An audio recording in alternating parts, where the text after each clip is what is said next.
What was the moment you realized that music wasn't just playing around, but it was a calling for you?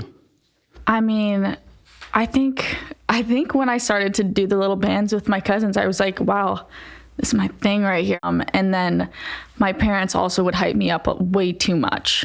And it was one of those things where it's like, since it's just your kid, you're going to tell them that they're good. And I think I really believed it until I was like actually a little bit decent. But it wasn't until I was like 11 or 12 when I started writing my own music where I was like, oh, I think this could actually genuinely work.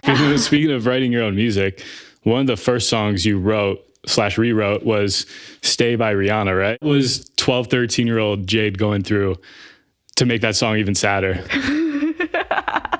Like, I think I stubbed my finger playing basketball, and also like it was like drama. I was in like 6th grade, and I think I had drama with 8th graders at the time, and I really thought I was like so depressed in middle school.